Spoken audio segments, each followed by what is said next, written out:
ஆண்டவரும் உலக ரட்சகருமாகிய இயேசு கிறிஸ்துவின் இனிய நாமத்தில் யாவருக்கும் என் அன்பின் வாழ்த்துக்கள். இடரல்கள் நிமித்தம் உலகத்திற்கு ஐயோ! இடரல்கள் வருவது அவசியம். ஆனாலும் எந்த மனுஷனால் இடரல் வருகிறதோ அவனுக்கு ஐயோ. மத்தேயு 18:7. பின்பு கர்த்தர் தம்முடைய சீஷர்களை நோக்கி, இடரல்கள் வராமல் போவது கூடாத காரியம். ஆகிலும் அவைகள் எவனால் வருகிறதோ அவனுக்கு ஐயோ. யாருக்கு வேதனை, யாருக்கு துக்கம், யாருக்கு சண்டைகள், யாருக்கு புலம்பல், யாருக்கு காரணமில்லாத காயங்கள், யாருக்கு இரத்தங்கலங்கின கண்கள், துன்மார்க்கனுக்கு ஐயோ. அவனுக்கு கேடு உண்டாகும். அவன் கைகளின் பலன் அவனுக்கு கிடைக்கும். தீமையை நன்மை என்றும் நன்மையை தீமை என்றும் சொல்லி இருளை வெளிச்சமும் வெளிச்சத்தை இருளுமாக பாவித்து கசப்பை தித்திப்பும் தித்திப்பை கசப்பும் என்று சாதிக்கிறவர்களுக்கு ஐயோ. அநியாயமான தீர்ப்புகளை செய்கிறவர்களுக்கும் கொடுமையான கட்டளைகளை எழுதுகிறவர்களுக்கும் ஐயோ. என் வாக்கை, கர்த்தரின் வாக்கை கேளாமல் பார்வோனின் பலத்தினாலே பலக்கவும் ஏத்தின் நிழலிலே ஒதுங்கவும் வேண்டும் என்று எகிப்துக்கு போகிறவர்களுமாகிய முரட்டாட்டமுள்ள புத்திரருக்கு ஐயோ என்று கர்த்தர் சொல்லுகிறார். உன் கையாவது உன் காலாவது உனக்கு இடரல் உண்டாக்கினால் அதை தரித்து எரிந்து போடு. நீ 2 கையுடையவனாய் அல்லது 2 காலுடையவனாய் நித்திய அக்கினியிலே தள்ளப்படுவதை பார்க்கலும் சப்பானியாய் அல்லது ஊனனாய் நித்திய ஜீவனுக்குள் பிரவேசிப்பது உனக்கு நலமாயிருக்கும்.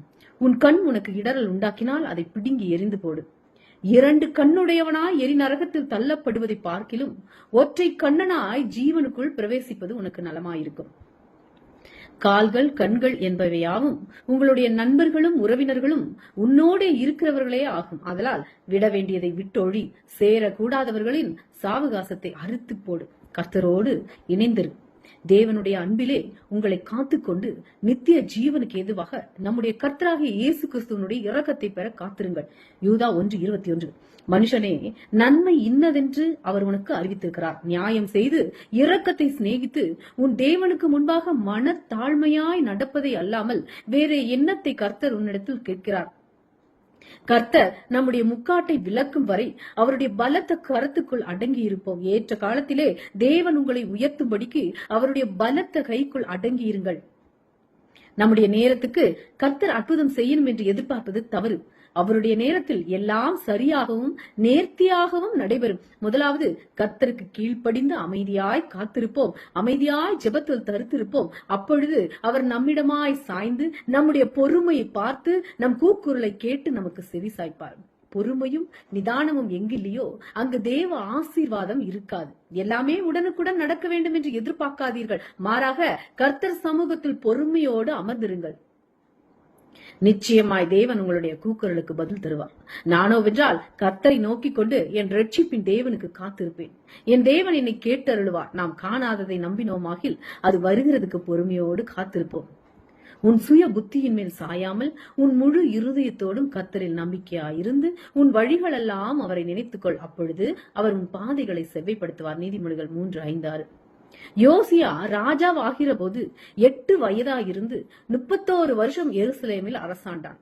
அவன் கர்த்தரின் பார்வைக்கு செம்மையானதை செய்து தன் தகப்பனாகிய தாவீதின் வழியெல்லாம் வலதுபுறம் இடதுபுறம் சாயாமல் நடந்தான். நீங்கள் மனம் திரும்பி அமர்ந்திருந்தால் ரட்சிக்கப்படுவீர்கள். அமெரிக்கையும் நம்பிக்கையுமே உங்கள் பலனாயிருக்கும் என்று இஸ்ரவேலின் பரிசுத்தராயிருக்கிற கர்த்தராகிய தேவன் சொல்லுகிறார்.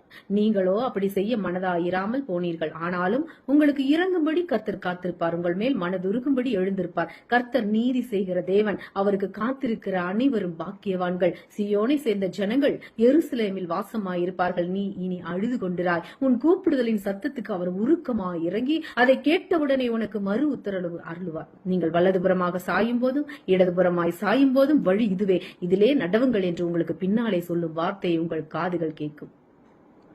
அப்பொழுது நீங்கள் நிலத்தில் விதைக்கும் உங்கள் விதைக்கு அவர் மழையையும் நிலத்தின் பலனாகிய ஆகாரத்தையும் தருவார். அது கொழுமையும் புஷ்டியுமாய் இருக்கும். அக்காலத்திலே உன் ஆடு மாடுகள் விஸ்தாரமான மேய்ச்சல் உள்ள ஸ்தலத்திலே மேயும். கர்த்தர் மகத்துவமானவர். தமது சத்தத்தை கேட்க பண்ணுவார். விசுவாசம் உள்ளவனாகி ஞான ஸ்நானம் பெற்றவன் ரட்சிக்கப்படுவான். விசுவாசியாதவனோ ஆக்கினிக்குள்ளாக தீர்க்கப்படுவான். மார்க்கு 16:16. அந்நாட்களில் யோவான் ஸ்நானன் யூதேயாவின் வனாந்தரத்தில் வந்து மனம் திரும்புங்கள், பரலோக ராஜ்யம் சமீபித்திருக்கிறது என்று பிரசங்கம் பண்ணினான். அப்பொழுது எருசலேம் நகரத்தாரும் யூதேயா தேசத்தார் அனைவரும் யோர்தானுக்கு அடுத்த சுற்றுப்புறத்தார் யாவரும் அவனிடத்துக்கு போய் தங்கள் பாவங்களை அறிக்கையிட்டு யோர்தான் நதியில் அவனால் ஞான ஸ்நானம் பெற்றார்கள். பரிசேயரிலும் சதிசேயரிலும் அநேக தன்னிடத்தில் ஞான ஸ்நானம் பெறும்படி வருகிறதை அவன் கண்டு விரியன் பாம்பு குட்டிகளே, வரும் கோபத்துக்கு தப்பித்துக் கொள்ள உங்களுக்கு வகை காட்டினவன் யார்? மனம் திரும்புதலுக்கு ஏற்ற கனிகளை கொடுங்கள். மனம் திரும்புதலுக்கென்று நான் ஜலத்தினால் உங்களுக்கு ஞான ஸ்நானம் கொடுக்கிறேன். எனக்கு பின் வருகிறவரோ என்னிலும் வல்லவராயிருக்கிறார். அவருடைய பாதரட்சிகளை சுமக்கிறதுக்கு நான் பாத்திரன் அல்ல. அவர் பரிசுத்த ஆவியினாலும் அக்கினியினாலும் உங்களுக்கு ஞான ஸ்நானம் கொடுப்பார். அப்பொழுது யோவானால் ஞான ஸ்நானம் பெறுவதற்கு இயேசு கலிலேயா விட்டு யோர்தானுக்கு அருகே அவனிடத்தில் வந்தார். யோவான் அவருக்கு தடை செய்து, நான் உம்மாலே ஞான ஸ்நானம் பெற வேண்டியதாயிருக்க நீர் என்னிடத்தில் வரலாமா என்றான். இயேசு அவனுக்கு பிரதியுத்தரமாக, இப்பொழுது இடம் கொடு, இப்படி எல்லா நீதியையும் நிறைவேற்றுவது நமக்கு ஏற்றதா இருக்காது என்றார். அப்பொழுது அவருக்கு இடம் கொடுத்தான். இயேசு ஞான ஸ்நானம் பெற்று ஜலத்திலிருந்து கரையேறின உடனே இதோ வானம் அவருக்கு திறக்கப்பட்டது. தேவ ஆவி புறாவை போல இறங்கி தம்மேல் வருகிறதை கண்டார். அன்றியும் வானத்திலிருந்து ஒரு சத்தம் உண்டாகி, இவர் என்னுடைய நேசகுமாரன், இவரில் பிரியமாய் இருக்கிறேன் என்று உரைத்தது. இப்பொழுது நீங்கள் தாமதிக்கிறது என்ன? நீங்கள் எழுந்து கர்த்தருடைய நாமத்தை தொழுது கொண்டு ஞான ஸ்நானம் பெற்று உங்கள் பாவங்கள் போக கழுவப்படுங்கள் என்றான். ஏனெனில் உங்களில் கிறிஸ்துவுக்குள்ளாக ஞான ஸ்நானம் பெற்றவர்கள் எத்தனை பேரோ அத்தனை பேரும் தேவனுடைய பிள்ளைகளாய் மாறினீர்கள். கிறிஸ்துவையும் தரித்துக் கொண்டீர்களே. நீதி உண்டாக இருதயத்திலே விசுவாசிக்கப்படும், ரட்சிப்புண்டாக வாயினாலே அறிக்கை பண்ணப்படும். ரோமர் 10:10. கர்த்தரை விசுவாசிக்கிறவன் எவனோ அவன் வெட்கப்படுவதில்லை என்று வேதம் சொல்லுகிறது. இன்று கர்த்தர் உங்களுக்கு கட்டளையிடுகிற இந்த வார்த்தைகள் உங்கள் இருதயத்தில் இருக்க கடவுது. பெசிலேயையும் அகலியாவையும் கர்த்தரால் ஞானமடைந்து கர்த்தருடைய வேலைகளை செய்ய வரும்படி தங்கள் இருதயத்தில் எழுப்புதல் அடைந்த ஞான இருதயத்தாராகிய எல்லாரையும் மோசே கர்த்தருடைய வேலைக்காக வரவழைத்தான். என் சாமர்த்தியமும் என் கைபலனும் இந்த ஐஸ்வர்யத்தை எனக்கு சம்பாதித்தது என்று நீ உன் இருதயத்தில் சொல்லிக் கொள்ளாமலும் இருக்க எச்சரிக்கையாயிருங்கள். நாத்தான் தாவீது ராஜாவை நோக்கி, நீர் போய் உம்முடைய இருதயத்தில் உள்ளபடியெல்லாம் செய்யும், கர்த்தர் உம்மோடு இருக்கிறாரே என்றான். அவன் வாயினின்று பிறந்த வேத பிரமாணத்தை ஏற்றுக்கொண்டு அவர் வார்த்தைகளை உம்முடைய இருதயத்தில் வைத்துக் கொள்ள வேண்டுகிறேன். கைகளில் சுத்தமுள்ளவனும் இருதயத்தில் மாசில்லாதவனுமாயிருந்து தன் ஆத்துமாவை மாயைக்கு ஒப்புக்கொடாமலும் கபடாய் ஆணையிடாமலும் இருங்கள். உங்கள் தேவன் அருளிய வேதம் உங்கள் இருதயத்தில் இருக்கிறது. உங்கள் நடைகளில் ஒன்றும் பிசகுவதில்லை. இருதயத்தில் சுத்தமுள்ளவர்கள் பாக்கியவான்கள், அவர்கள் தேவனை தரிசிப்பார்கள். தேவன் தாமே இந்த வார்த்தைகளின் மூலம் உங்கள் யாவரையும் ஆசீர்வதிப்பாராக. ஆமென். Praise God. ஹல்லேலூயா.